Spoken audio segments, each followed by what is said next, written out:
Então agora a gente vai continuar vendo os modelos discretos. O que a gente viu até agora? A gente viu o modelo uniforme, o modelo de Bernoulli, o modelo binomial, o modelo de Poisson, e agora a gente vai ver quais. A gente vai ver a distribuição geométrica, a binomial negativa e a hipergeométrica.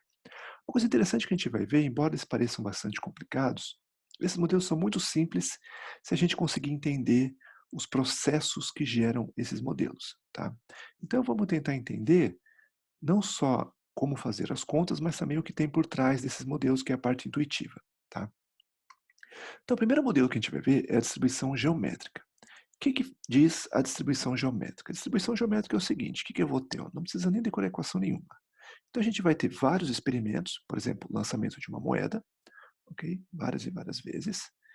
E aí eu vou ter o quê? Eu vou ter, por exemplo, falha, falha, falha em todos esses lançamentos aqui, e o último lançamento vai ser um sucesso. Então, PDX igual a K quer dizer o seguinte, ó, ele quer dizer que a gente vai ter K experimentos, certo? Onde K menos um deles são falhas, e o último experimento é um sucesso, ok? Bom, qual é a chance de ocorrer uma falha? A chance de ocorrer uma falha é 1 menos P, e a chance de ocorrer um sucesso é P, ok? Então, o que está falando essa probabilidade? Está falando o seguinte, ó, como os experimentos são independentes, ou seja, quando eu lanço uma moeda, a chance de sair cara no lançamento I, ele independe do lançamento I menos 1, certo? São independentes. Como são independentes, a gente vai multiplicar as probabilidades. Lembra-se que P de A, vírgula B, se A e B são independentes, é P de A vezes P de B. Então, nesse caso aqui, ó, vai ser o quê? Vai ser 1 menos P elevado a K menos 1, porque eu tenho K menos 1 aqui, experimentos, certo? Multiplicado pelo último experimento aqui, que é P, que é a chance de sucesso. Okay? Então, o que quer dizer distribuição geométrica?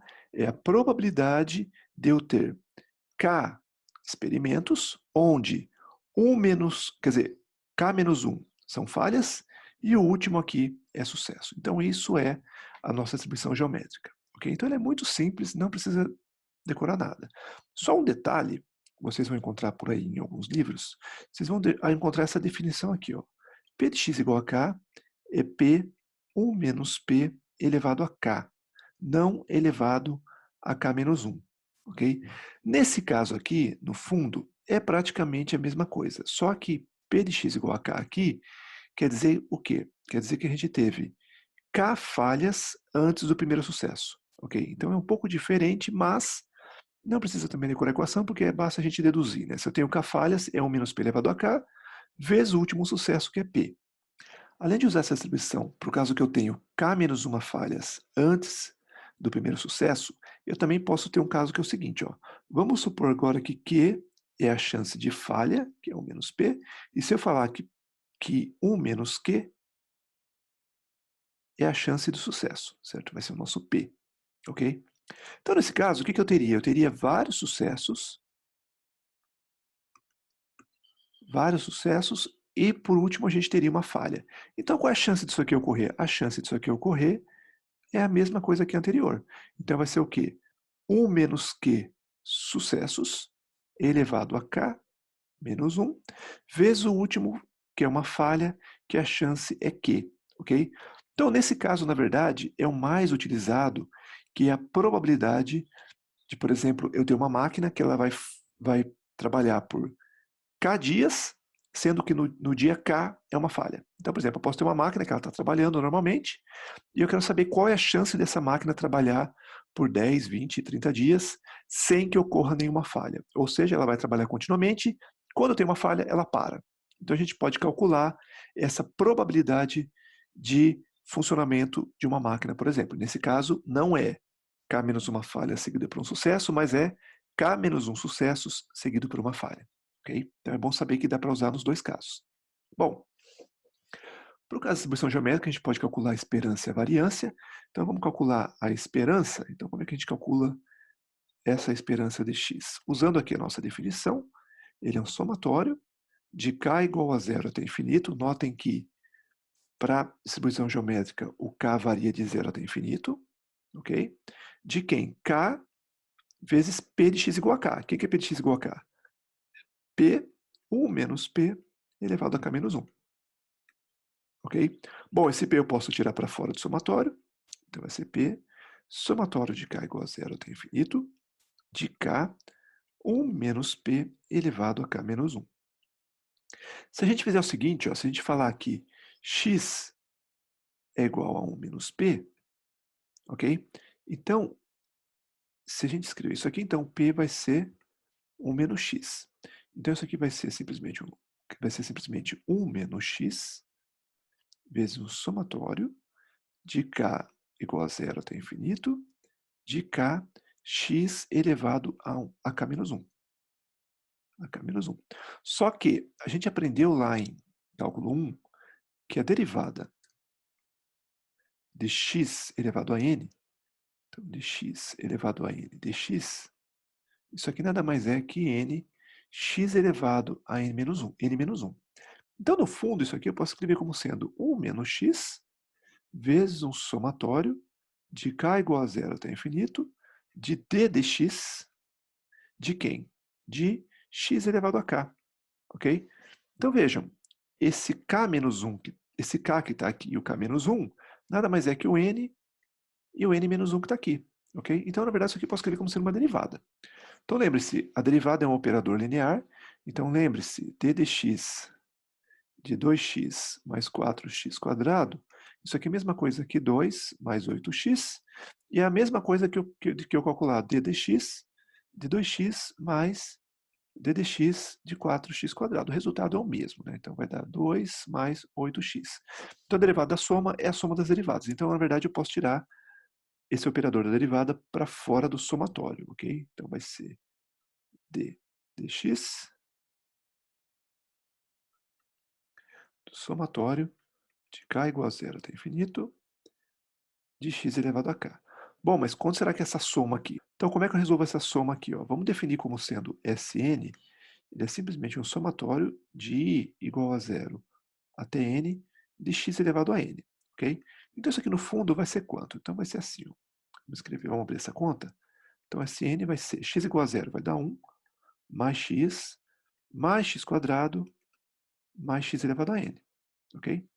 Se eu multiplicar esse termo por x, vai ser o seguinte, xSn, quando multiplicar 1 por x, vai ser x, mais x² mais x elevado a n, mais x elevado a n mais 1. Ok? Se eu fizer a subtração, eu vou obter o seguinte, então vai ser simplesmente Sn menos x Sn. Agora vejam, ó, 1 menos x com x é o quarto, x é quadrado com x² é o quarto, xn com xn é quarto, então sobra 1 menos x elevado a n mais 1. Então, no fundo, esse nosso Sn ele é simplesmente 1 menos x elevado a n mais 1 dividido por 1 menos x, ok? Porque a gente tem um x aqui. Bom, se eu tomar o limite, então o S infinito, ele vai ser o limite quando o n vai para o infinito, de 1 menos x elevado a n mais 1 dividido por 1 menos x. Esse termo aqui vai para zero, por quê? Porque a gente assume que o módulo de x é menor do que 1, e o nosso caso é, porque o x quem que ele é? Ele é 1 menos p está entre 0 e 1, então no fundo esse x aqui está entre 0 e 1. Então isso aqui vai dar simplesmente 1 dividido por 1 menos x, ok? Então, na verdade, essa nossa conta aqui vai dar o seguinte. Então ela vai ser igual a 1 menos x d dx de quem? Bom, isso aqui então é 1 dividido por 1 menos x, ok? Bom, e quanto que é a derivada de 1 dividido por 1 menos x? Vamos fazer aqui embaixo. Ó. Então, derivada de x de 1 menos x elevado a menos 1, ok? Então, essa derivada vai acontecer o quê? Cai o menos 1, 1 menos x elevado a menos 2, vezes a derivada do que está dentro, que é derivada de menos x, que dá menos 1. Então, isso aqui dá simplesmente 1 dividido por 1 menos x ao quadrado. Tá? Então, vai ser 1 menos x vezes 1 dividido 1 por 1 menos x ao quadrado. Bom, esse 1 menos x aqui eu corto com esse quadrado. Então, isso aqui dá simplesmente 1 dividido por 1 menos x. Só que quem que é o x? É 1 menos p. Então, 1 menos 1 menos 1 menos p. Então, isso aqui vai dar esse 1 corta com esse 1. Isso aqui dá 1 sobre p. Então, essa aqui é a nossa esperança de x. Ok? Bom, e para a variância? Para a variância, a gente vai ter que calcular isso aqui como sendo, lembre-se, a variância de x nada mais é que a esperança de x ao quadrado menos o quadrado da esperança de x, ok? Então, o que eu tenho que fazer? Eu tenho que calcular essa esperança de x ao quadrado, porque esse cara aqui vai dar 1 menos p ao quadrado, 1 menos p ao quadrado. Então, essa esperança de x ao quadrado, quem que ele é? Ele é um somatório de k igual a zero até infinito, de k quadrado vezes 1 menos p elevado a k menos 1 elevado a k menos 1 vezes p. E aí eu preciso resolver esse somatório aqui, e aí vai dar o valor aqui que é 1 menos p dividido por p ao quadrado, ok? Bom, vamos fazer então um exemplo. Então o primeiro exemplo é o seguinte, ó. A probabilidade de sair cara em um lançamento de uma moeda é 0,3. Qual é a probabilidade de que a primeira cara saia no quinto lançamento? Ok? Bom, como é que a gente faz isso? Então a gente vai ter 5 lançamentos. Então, 1, 2, 3, 4, 5. Ok? Então eu vou ter o quê? Eu vou ter coroa, coroa, coroa, coroa e cara. Então, P de x igual a 5 vai ser o quê? 4 coroas, ou seja, 1 menos P elevado a 4, vezes a chance de sair cara, que é P. Então, isso aqui é simplesmente 1 menos 0,3 elevado a 4 vezes 0,3. Fazendo essa conta aqui, isso aqui vai dar 0,072. Ou seja, o que isso aqui quer dizer? Quer dizer o seguinte, se eu lançar a moeda 100 vezes até que saia a primeira cara, então eu lanço, sai a primeira cara. Quantos lançamentos? Lanço, quanto saiu a cara? Quantos lançamentos?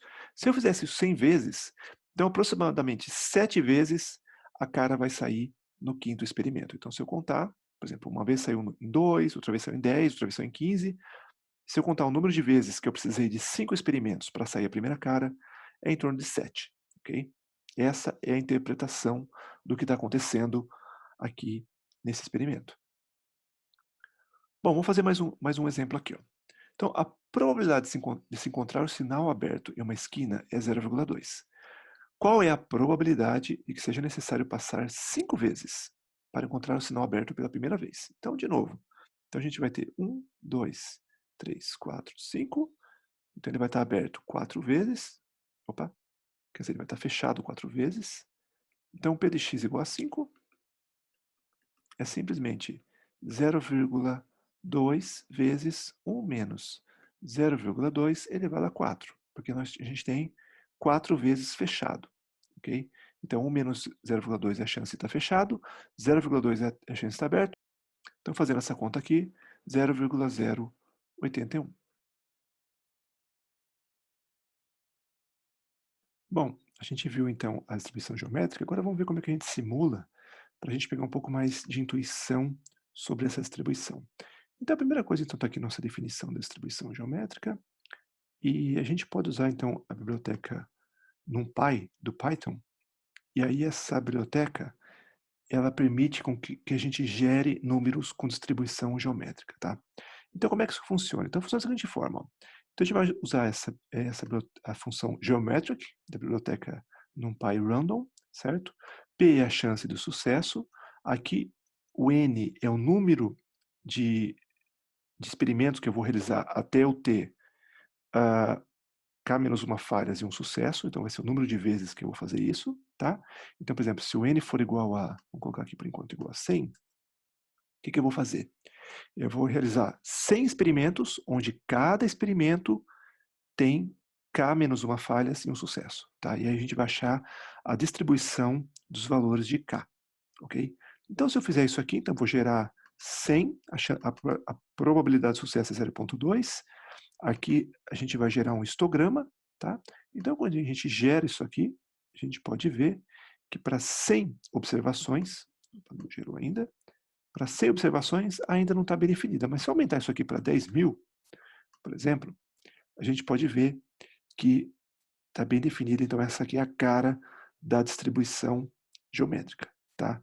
Notem que ela nunca vai ser zero, por quê? Porque é o número de experimentos. Então eu vou precisar de pelo menos um experimento, que seria só um sucesso e 0 falhas, tá? Então ela sempre começa em 1 e vejam que ela cai rapidamente. Por que que ela cai rapidamente? Porque vamos supor que eu estou lançando moedas até sair cara.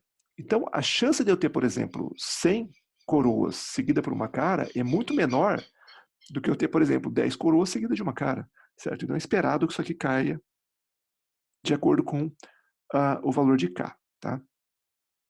Bom, mas para a gente ter um pouco mais de intuição, é melhor a gente fazer, então, a simulação implementando o mesmo experimento. Então, como é que a gente faz isso? Bom, eu vou rodar, então, NS vezes, NS vai ser o número de simulações, e aí como é que eu faço isso? Então, o código basicamente é isso aqui, ó. O que eu vou fazer?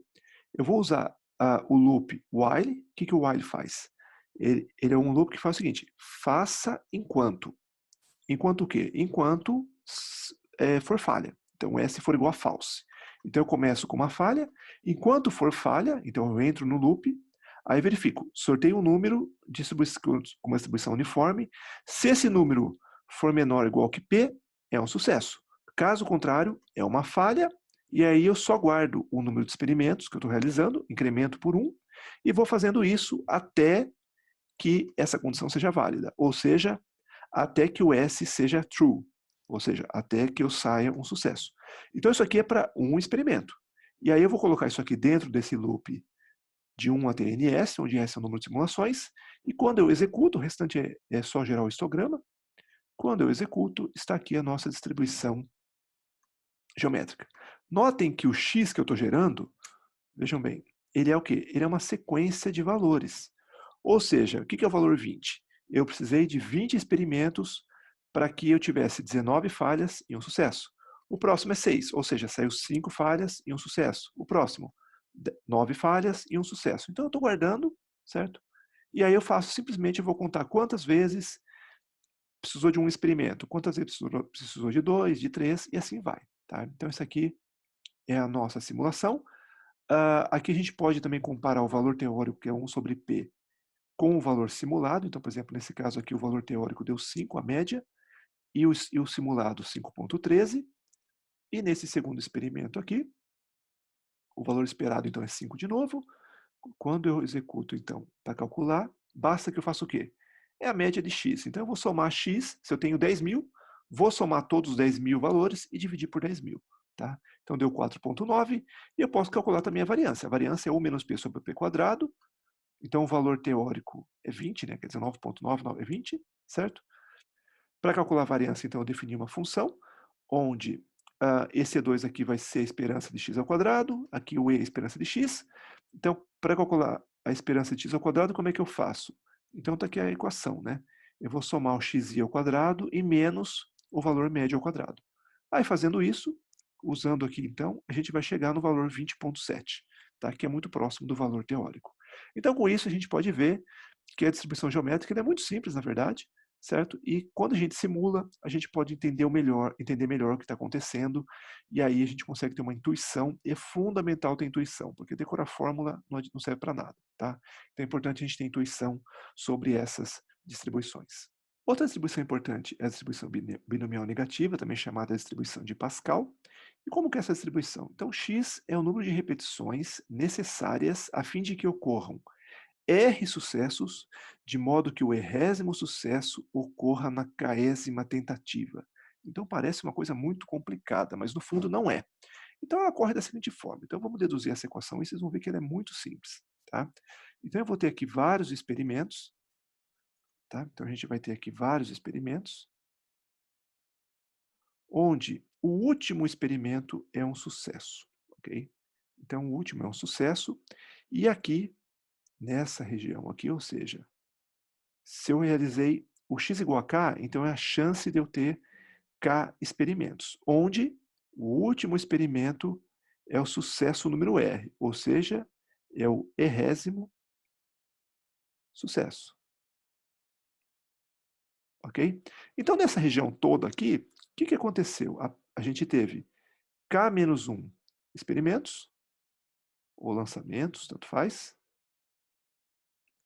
E quantos sucessos eu tive aqui? Eu tive R menos 1 sucessos, tá? Então, se a gente olhar esse pedaço aqui, certo? Então, esse pedaço inteiro aqui, opa. Então eu tenho K menos 1 tentativas, porque eu tenho K menos 1 experimentos, R menos 1 sucessos, isso aqui é uma distribuição binomial, lembre-se, o que é a distribuição binomial?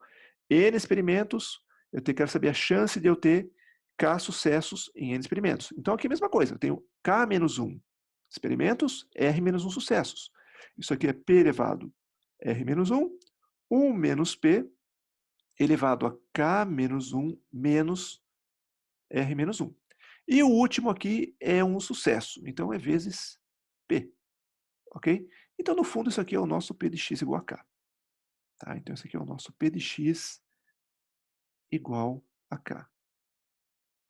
Ok? Então, se eu pegar isso aqui e abrir um pouco mais, isso aqui vai dar simplesmente K menos 1, R menos 1, P elevado a R menos 1 vezes P. Dá P elevado a R. E aqui vai dar quanto? 1 menos P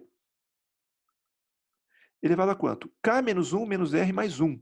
Então, isso aqui é simplesmente K menos R. Então, notem que isso aqui é exatamente essa distribuição aqui, ok? Então, essa distribuição, embora ela pareça complicada, ela é bastante simples, tá? Então, a melhor coisa é não decorar nada e entender o que está acontecendo. O que está acontecendo?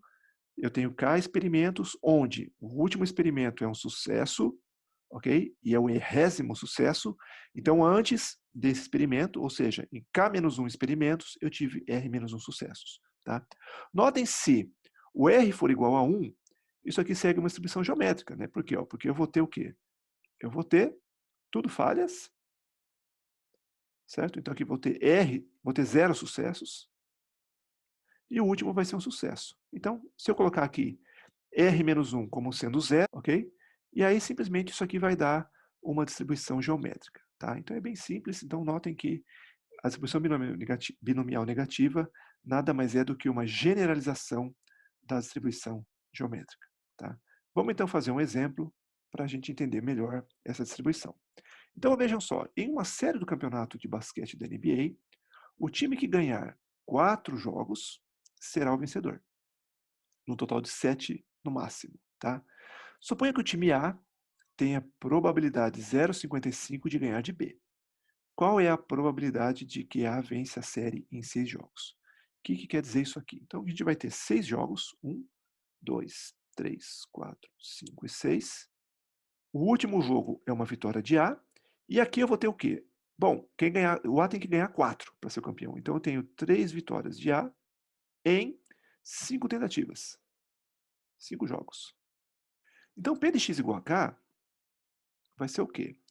Vai ser, não precisa decorar nada. Então, em 5 jogos, eu tenho 3 vitórias de A. Então, em 5 tentativas, eu tenho 3 vitórias de A. Okay? Lembre-se, x igual a K é o número total de jogos que eu vou precisar. Tá?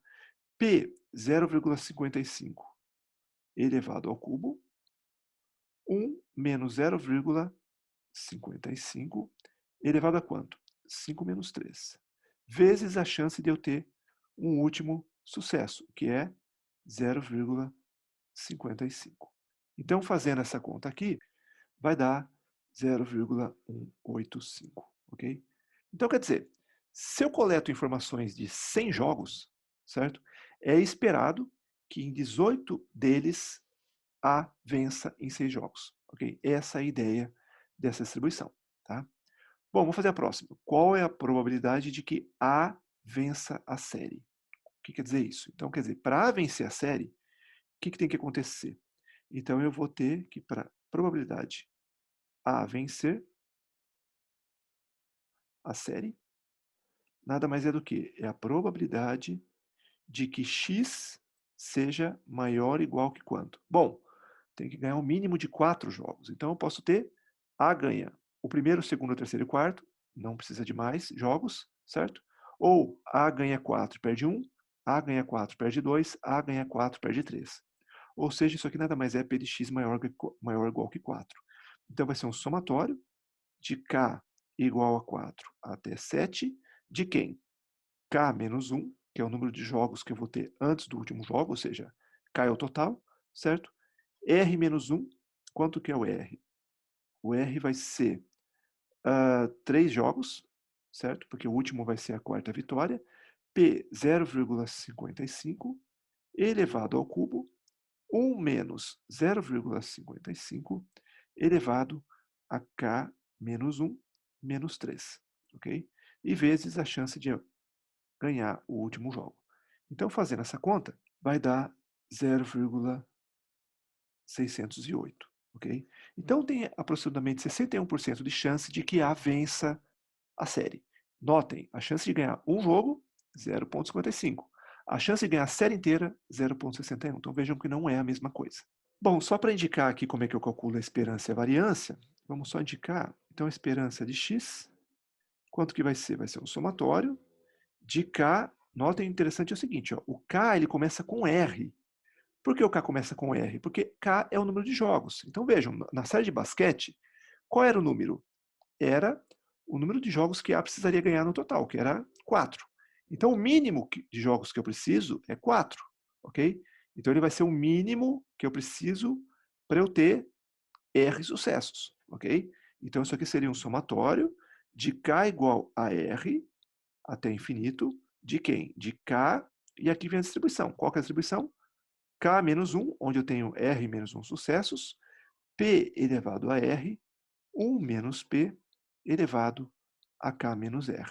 Aí, claro, resolvendo isso daqui, vai dar R sobre P, ok? E a variância é a mesma coisa, então a variância a gente tem que calcular simplesmente a esperança de x ao quadrado menos o quadrado da esperança de x, ok? Então, vou deixar esse cálculo como exercício, mas é bom de saber, principalmente, o que isso aqui quer dizer, né? Quer dizer o quê? Isso aqui é o número esperado de jogos que a gente vai precisar para nessa série, ou seja, para que o time A, por exemplo, vença a série, qual é o número esperado de jogos, qual é o número médio de jogos que vai ter, se eu fizer isso aqui 100 vezes, por exemplo, e calcular o valor de x, dividir por 100, vai dar R sobre P, ok? Outro modelo importante é a distribuição hipergeométrica. E como é que funciona a distribuição hipergeométrica? Então, é o seguinte, ó, eu tenho aqui, por exemplo, uma caixa, pode ser uma fábrica, por exemplo, onde eu tenho N1 elementos do tipo 1, eu tenho N2 do tipo 2. Daqui eu vou tirar R elementos.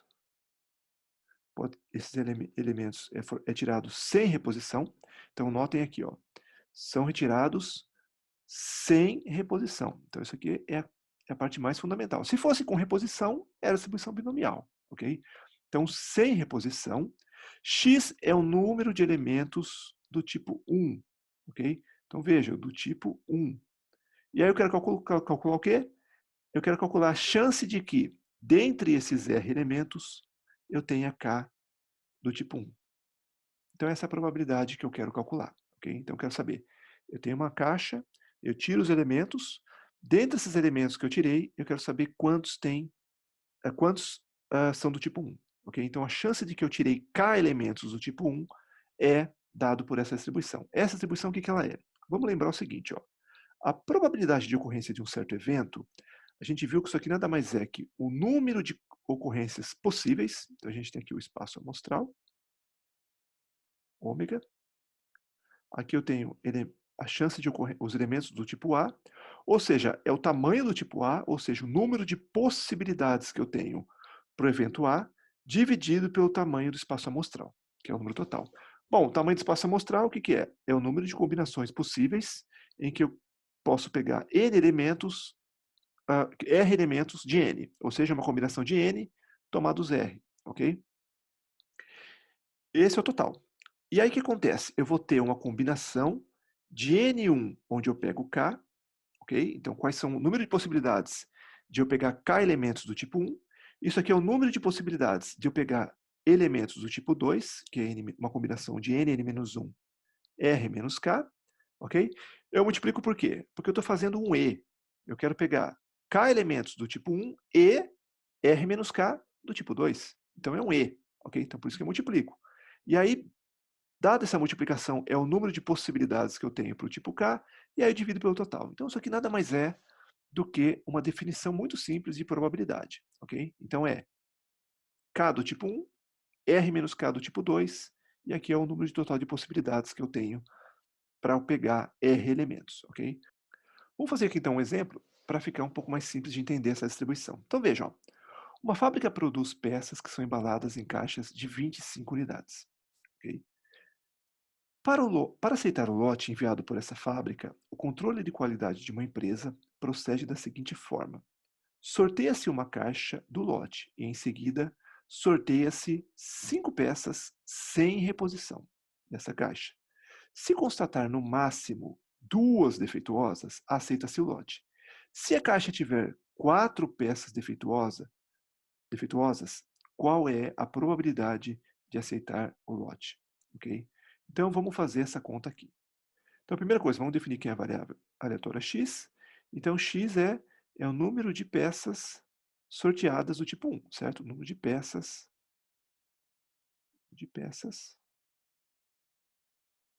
defeituosas sorteadas, ok? Bom, o que eu quero calcular? Eu quero calcular a probabilidade de que x seja menor ou igual que 2, porque é no máximo 2 peças. Menor ou igual que 2 é 1 menos a probabilidade de x ser menor do que 2, ok? Ou seja, é 1 menos a probabilidade de que x igual a 0 ou x igual a 1, ok? Eu só tenho essas duas possibilidades, né?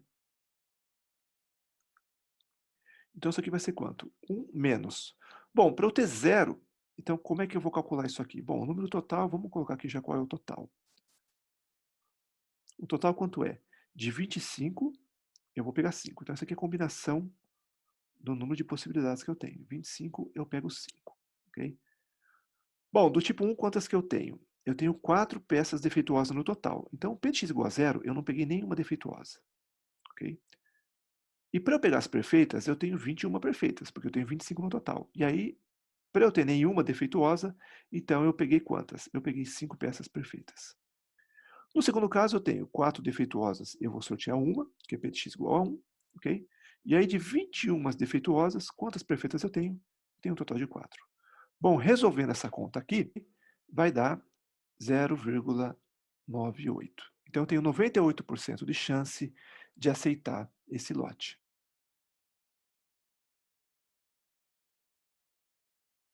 Então, só para a gente simular no Python, para a gente ver como é essa distribuição, vamos fazer o seguinte. Então, do tipo 1, a gente viu que a gente tinha 4 peças e eu tinha 21 do tipo 2, ok? Então, o R vai ser 5, ok? E aí, o N é o número de pontos extraídos dessa distribuição hipergeométrica, né? Então, o comando é o hypergeometric, ok? Então, N2, N1, o R, o número de simulações. Então, se eu rodar aqui, a gente vai ver aqui a nossa distribuição. Então, vejam, a chance de eu aceitar o lote era quanto? Nem dá para ver praticamente aqui, né? Certo? Mas ela era muito baixa, né? Então, a chance de eu ter peças defeituosas nesse lote, nessa seleção que eu fiz de 5 peças, vejam que ela é muito pequena, né? Certo? Então, a gente pode ver que deu, então, mais ou menos igual ao esperado, né? Ok? Então, depois vocês simulem para mais casos, variem o número de peças aqui também, tá? Do tipo 1, tipo 2, e aí vocês vão ver qual é o formato dessa distribuição aqui. E tenta também simular implementando o experimento, ou seja, vocês vão gerar um vetor, nesse vetor vai ter o número de peças do tipo 1, tipo 2, sorteia a posição no vetor de forma aleatória, R posições, conta quantos vocês têm do tipo 1 e faz isso 1000 vezes, e aí vocês vão poder obter algo parecido com essa distribuição. Tá? Então a simulação é bastante simples, tentem fazer, e aí vocês vão ter uma intuição cada vez melhor dessas distribuições discretas que são fundamentais e elas aparecem em uma infinidade de experimentos diferentes no mundo real. Então é importante entender por quê? Porque se você tiver um experimento em que a saída do experimento consegue se enquadrar em uma dessas distribuições, problema resolvido. Então, por exemplo, se eu tiver um experimento em que eu consigo mostrar que o número de falhas de sucesso segue a distribuição geométrica, então eu não preciso fazer mais nada, basta que eu use as propriedades da distribuição geométrica e aí eu consigo caracterizar todo o experimento que eu estou realizando. Então é importante conhecer para vocês identificarem onde o experimento se encaixa, qual a distribuição que melhor se encaixa aquele experimento. ok?